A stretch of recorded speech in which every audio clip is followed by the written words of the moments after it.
It is game day, folks. The last day of 2021, maybe the biggest day in Michigan football history. Potentially could be the biggest year. You win tonight in the national championship game, and we can win together. I want to make sure this channel continues to be the most subscribed and the most watched Michigan football show on any platform, let alone YouTube, which we are #1 in both. So if we're going to hit our stretch goal of getting to 19,000 subscribers, I would certainly be a very happy New Year. Be very happy New Year's Eve, as also Michigan winning would do that as well. So due to 278 of you guys, we're going to get 10, 20 times that many viewers on this video, maybe about like 100 times that many. We might have 20,000 people, let alone just need 278 of you guys. So go ahead and subscribe to the channel, or if you like the show and I think you've got a Michigan fan in your life that could enjoy it as well, send them that link, youtube.com/MichiganTV. It's game day. The Michigan Football Report by Chat Sports coming up right now.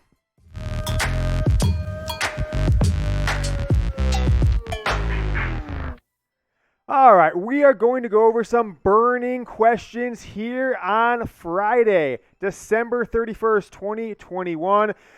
You guys sent in questions on our show on Monday in the comments using hashtag mailbag, I believe it was, and I'm going to take about 6, 8, 9, 10 of those here on the show today. So given that it is game day, I want to make sure we're representing Michigan in the comment section because it's been happening a lot. Iowa, Nebraska was really bad. Penn State was bad.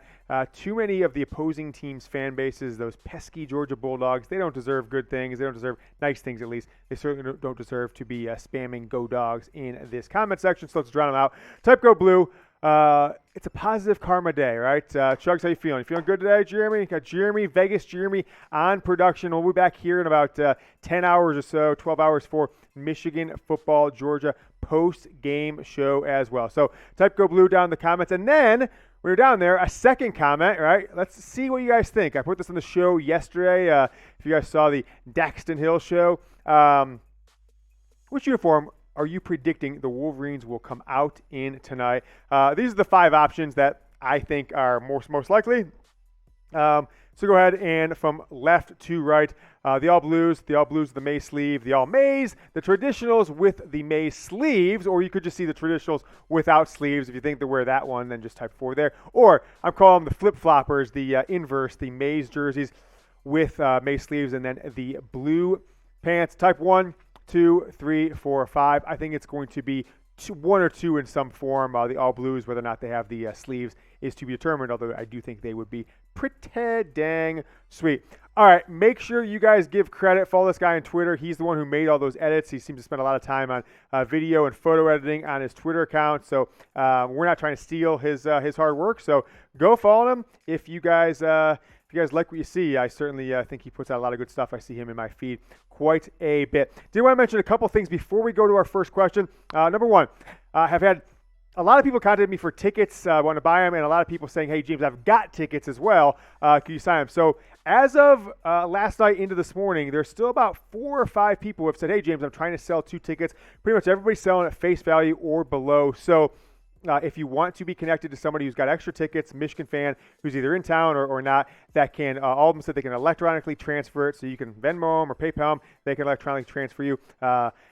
Email me, james@chatsports.com. I'll put my email address down below in the show, James, my first name, @chatsports.com. And then Jeremy and I will be back tonight, as I mentioned, with our post-game show, and we will go from there. So let's get into our first question today. Top of the show. This is from, is it Same A Thingy? We couldn't really figure out how you pronounce it. Same A Thingy or Samia Tingy, or it's maybe Same at Hingy. I don't know.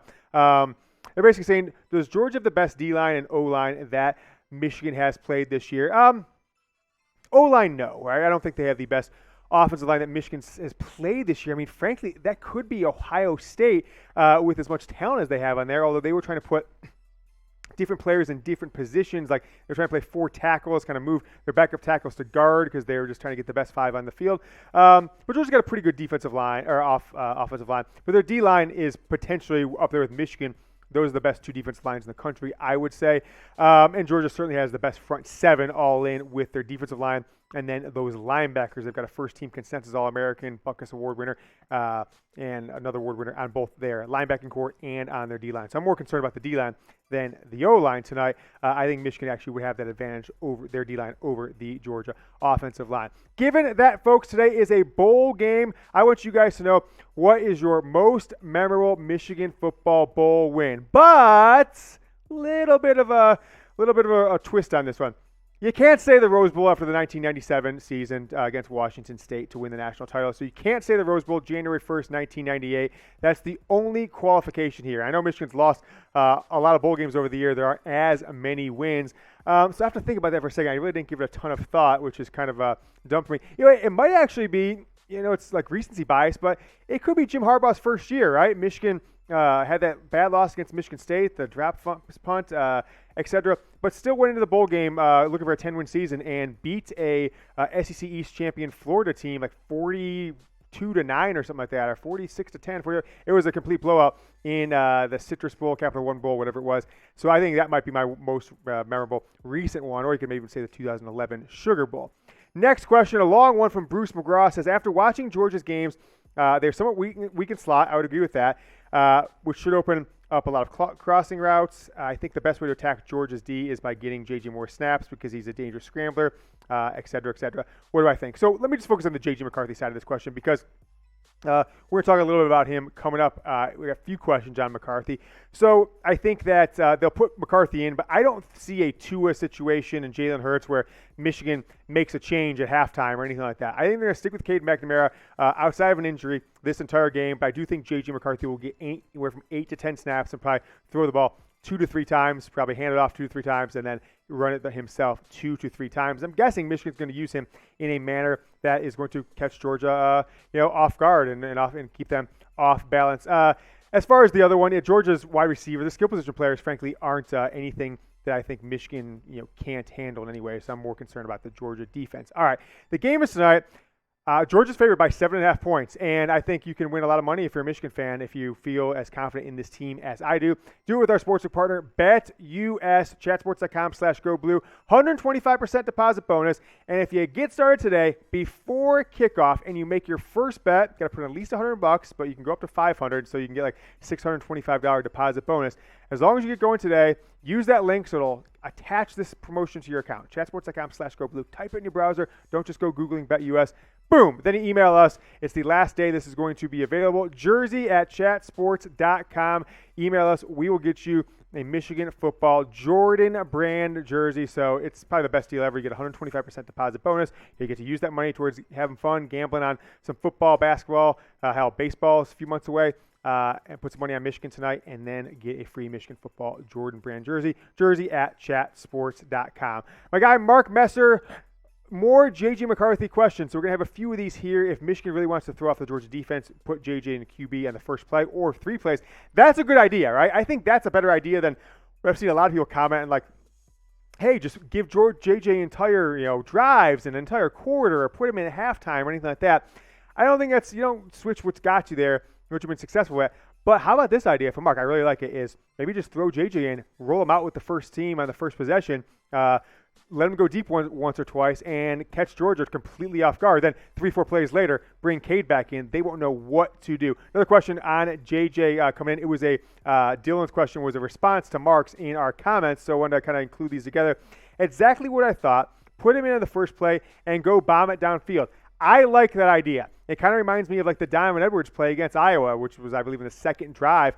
But catch him completely off guard. Typically, teams don't pull out all the stops, all their crazy plays in the first drive or two of the game. Usually, if they do it, it's later on.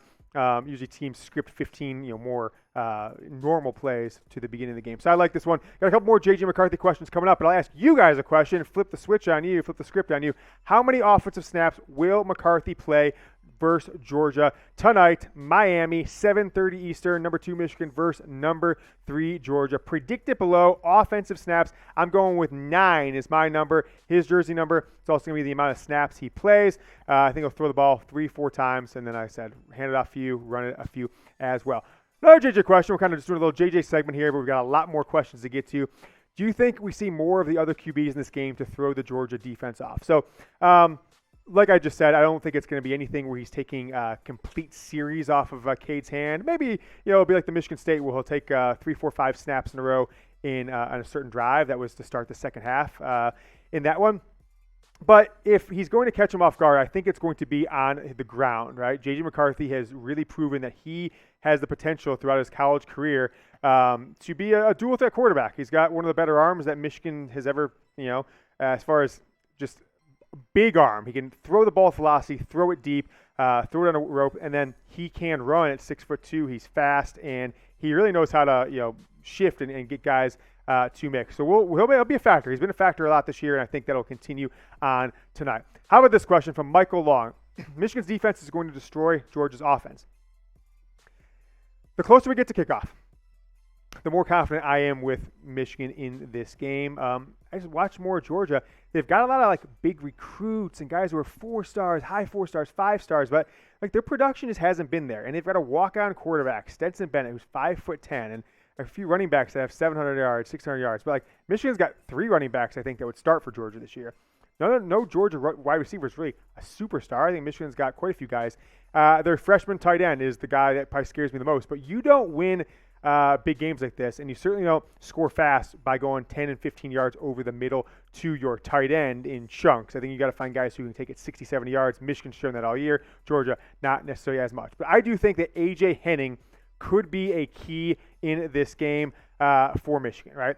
If you look at what Henning's done all this year, it's actually pretty it's more impressive than I think we're giving him credit for. Certainly he's a wide receiver, and he's got a catches here and there, but they basically used him as a Percy Harvin role at Florida, just on a smaller scale, right? Very they use him 2 times a game or so, and his stats have been pretty remarkable. Let's just take a look at his rushing stats. 9 rushes so far this year. Only 9. It feels like more than that. 162 yards. The man averaged 18 yards per carry this year.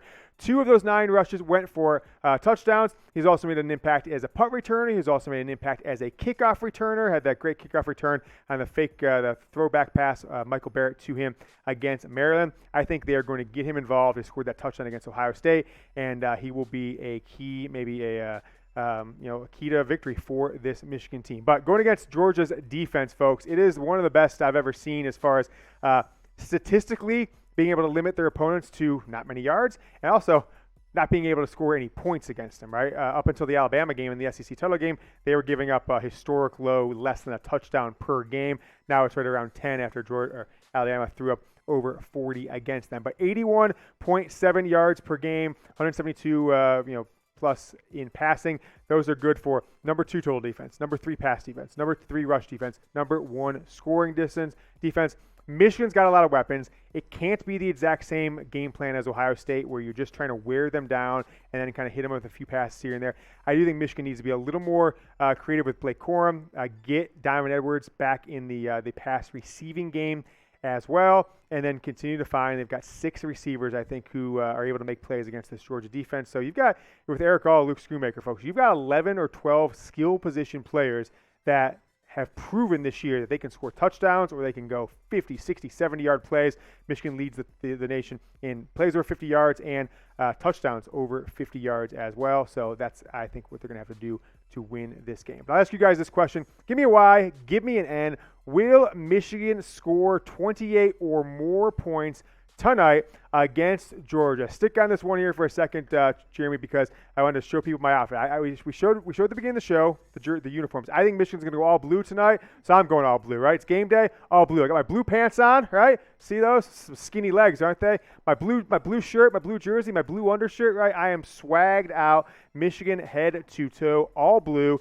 And it's pretty exciting, and I think that's what Michigan's going to wear tonight. Hey, if I had some yellow sleeves, I'm going to add those because I think those will pop off the screen, especially with Georgia wearing their all whites. Type Y, type N. I'm going with Y. I think Michigan gets the win 30-17. My guy Shane Johnson, Miami Shane, I wish I was down there with you, man. Dante Moore is the most important QB recruit in history of the program. Agree? He's very important recruit, right? If you guys aren't familiar, this is the kid that Michigan offered end of his 7th grade year, and now he's halfway through his junior year of high school. Going to be a 2023 recruit. Very important recruit. Very important. I think he's the key to this 2023 class, but I don't think he's the most important ever. Why is that? Well, you've got 2 recruits in the class above him, right? I don't think those guys are clearly nearly as talented as he is, but also remember the transfer portal, right? It is a real thing, and you're going to have plenty of opportunities to find 1 year or 2 year rental quarterbacks, guys who would have, sat 3 or 4 years elsewhere. That's going to be available to Michigan every single year. I mean, think if they're looking for a quarterback this offseason, Spencer Rattler and all these different guys. I mean, there's a ton of quarterback movement. Starting guys, the starting quarterback at LSU, he was looking around, went to Texas A&M. So, one recruit I don't think is going to make that big of a difference. The reason he's very important, though, the most important is to keep a Michigan guy in Michigan. And I think keep him away from Ohio State, right? I think that is the competition for him, them, and Notre Dame. But they're the most important recruits, at least of the internet recruiting era where people really kind of pay attention to stuff. Drew Henson's kind of on the cusp of that. Going way back to Henson, right? Top 10 player in the country, best football player in the state of Michigan, best baseball player in America as a senior in high school. Came to Michigan, was as hyped coming in as any player has ever been. JJ McCarthy this year, right? 5-star, committed to Michigan, May of his sophomore year in high school. Chad Henne, top 10 player in 2004. And then the reason I put Mal in there, he didn't make an impact in the field. Michigan 1 year, then transferred to Arkansas, is because he came in when Henning was a senior after starting 4 years. It was going to be like, wow, we've got Henning for 4 years. Mallett's going to sit behind him for a year, have him for another 2 or 3 seasons. Mallett decided to head out when Lloyd Carr retired and Rich Rodriguez came in. And then Devin Gardner. Gardner didn't prove to be the player that his recruiting rankings did, but it was a stamp of approval for a new coach who was getting a lot of heat in the Michigan football streets of Rich Rodriguez. His first full recruiting class, if I recall correctly. That was second full recruiting class, right? 2008-9, and that was the 2010. He came in with Rich Rod's last class there, 2010 season. But which QB recruit of those guys or anybody I might have missed? Heck, if you're an old timer, you want to go back to the 70s, 60s, 80s, whatever it is. Let me know which QB recruit were you most excited about that came to Michigan. I would probably have to say it was Drew Henson. He's a little older than I am, but I would probably Henson or probably Chad Henne, honestly, if I really think about where I was when those guys were recruits. Early predictions on the class of 2023, big names to watch, where it ranks said and done. I think Michigan gets Dante Moore, right? Other than that, it's way too early to speculate. There are so many names out there that Michigan's going after hard right now. You'll probably get 4 or 5 commits in the next 6 months that wouldn't be part of this class. That's still a year away from being early signees. So it's tough for me to give you a bunch of names. Dante Moore is the key. You get him, you build around him. I do think Michigan needs a big-time running back, and they need to get more interior guys, guys that can play defensive tackle. But this momentum from this season, right, the 2021 season, it didn't pay off like with the top 2, 3, 4, 5 class this year, but got Michigan to the top 10, 5 commits on signing day. But I do think it will pay off in the 2023 class, the first full class after this historic Big Ten championship and college football playoff season. But you got to land Dante Moore, okay? You really do.